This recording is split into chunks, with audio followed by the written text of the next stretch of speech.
Remember to measure your yarn. You're going to grab the end and let the spool drop to the floor. Grasp it with one hand and then wrap it from your elbow to your hand 5 times. 1, 2, 3, 4, 5, grabbing it at the top each time.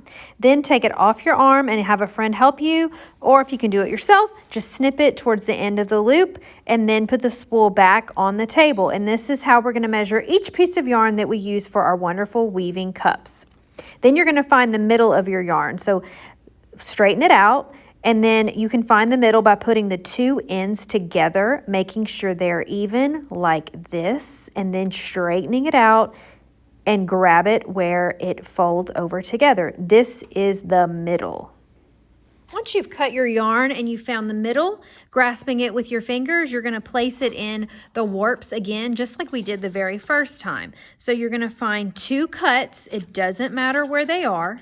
2 cuts. Place the middle of your yarn, and then remember, pack it. Push the threads all the way down to the bottom into the cracks, and make sure that this new yarn, mine's orange, is nice and straight. If it were loopy like this or loose, I would tug on both ends of the yarn until it's nice and tight. And you also want to make sure that your yarn is equal. If one's a little bit longer, that's not a big deal. You can tug on one side if you want. You just don't want it like one way shorter than that. So make sure that you stretch out your cup, and as the yarn falls to the floor, it's even. Once you found out that it's even, you're going to use the right side or the yarn to the right, and we're following the same exact steps as before.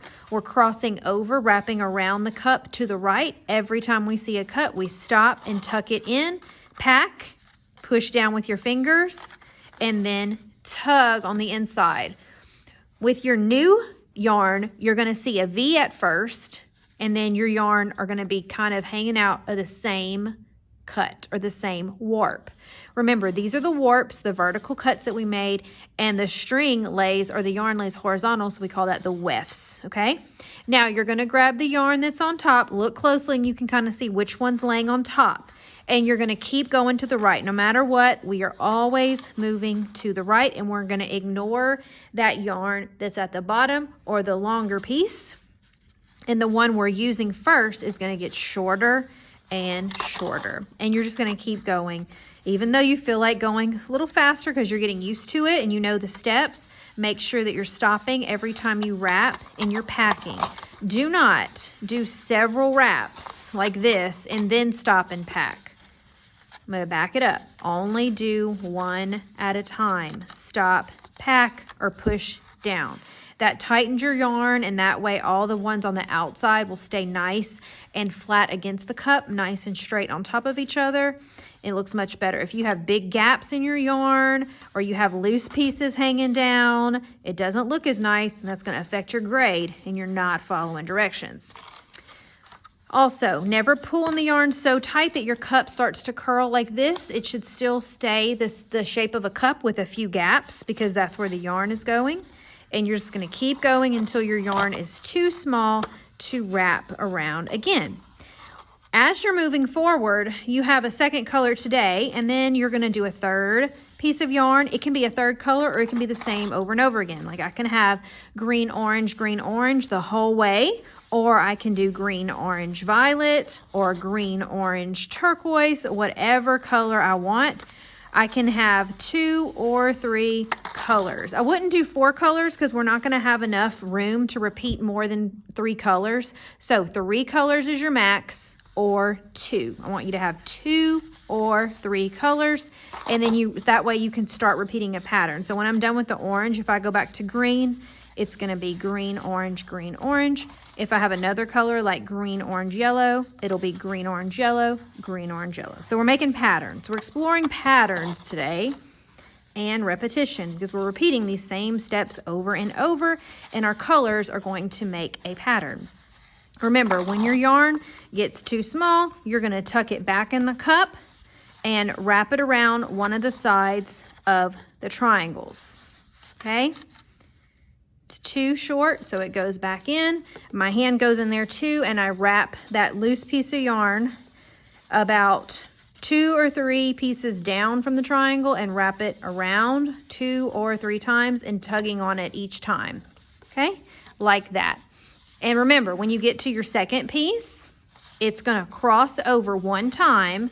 It's going to cross over those old pieces of yarn or the previous ones, and just make sure you tug on it and keep moving to the right. I'm going to speed this up, get my second color, my third piece of yarn, and keep going until I get near the top, and I'm going to let you work at your own pace. Also, when you get near the top, I'm going to show you how to decorate it with beads if you like. You're doing a great job. I can't wait to see you finish these up.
Here are a few reminders as we move forward. We're always moving to the right, always. And every time you see a cut, you stop and tuck your yarn in that warp. You never skip any, so even as you're going a little bit faster, make sure you don't skip any. Also, we're going to fix the shape of our cup if you need to. Once you get towards the top, it's curling a little bit, and so to do that, you just take your hands at the top and just tug on it and kind of spread it out a little bit, and that'll fix the shape of the cup. It won't be perfect, but it'll look much better. If you ever get to a part where we're stopping for the day, if you have yarn left, just tuck it inside the cup of the yarn so that you can continue the next time with that piece. Another reminder, every time you get a new piece, just put it in any of the warps you want. It doesn't matter which one. Just tuck it in between 2 warps and then keep weaving to the right. Once you get to about right here, we're going to stop. That means our yarn is starting to cover that last little divot right here, that last little line towards the top of the cup, and we still have all this left. So once you get to covering up the very top or close to it, if you still have some yarn left, you're going to use it, or if you're using your new piece, you'll put it inside the cup and then do the next part. But if you want, now you can add some beads so you can have decoration on the outside of your cup. So find the end of your yarn. If it's longer or shorter than mine, it's okay, it doesn't matter, and use any color beads you want. I'm going to give you a limit on 5 beads, okay? And they can be together, or you can spread them out, or you can put 2 on one side and then maybe do 2 later after you do some weaving. It doesn't matter. Now, if your yarn is starting to fray at the end like mine, and it's kind of tough because it's kind of getting fuzzy like that, I can't get it through the bead. So if that happens, just give it a little haircut, and so you have a fresh, straight piece so that it'll fit in the bead easier, okay? And then I'm just gonna do 2, but like I said, you can do all 5 of your beads at once, or you can spread them out. And then just move your beads so that they kind of hang out on the edge of the cup, and then keep weaving as usual. Keep moving to the right and keep tucking in every warp that you see. And then your beads will kind of just hang out on the edge of the cup. You can spread them out or put them close together, whatever you'd like. And then you can keep weaving until you're ready for more beads. So I can put more beads on this orange yarn, or I can wait until I get my next color, which is going to be the light turquoise, because I definitely have room for more yarn. Okay, so I think I'm just going to do it now so I can show you what it looks like. So grab the end again and just kind of look at your colors. It could be any colors you want. You can do the same colors matching as your cup, the yarn that's already on your cup, or starting to fray. I'm going to trim it down here because I can see the yarn's really fraying apart right there. So I'm just going to give it a fresh cut. Okay, the orange looks really nice. The dark orange yarn looks really nice against the light orange bead. Remember, you're only using 5 beads or less. You can use 3 beads, you can use 2 beads, 1 bead, none if you don't want beads, but no more than 5. And then now I'm going to use one that doesn't match any of the colors just to give it more variety. Okay, and then just let them fall.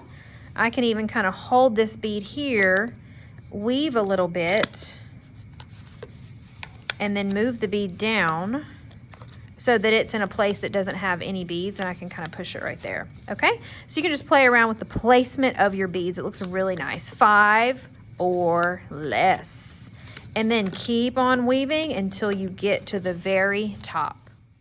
And here I am close to the top. When you get close to the top, be very careful with your thread so that it doesn't get caught where the tops of the cup are where you cut. It could get snagged up there, especially where we cut that very top little ridge. So just be careful. If it gets stuck or snagged, it could make the thread fall apart. So just go very carefully, widen up that lip if you have to. Go as long as you can, or until your thread runs out, or until it just can't fit anymore, and then you can trim it if you need to, or just do that triangle trick. Tuck it a few times under the triangle and pull, and you are finished. I love to use my yarn weaving cup for decorations, but even better, it's functional. I like to put my favorite art supplies as an art supply container. Great job on these.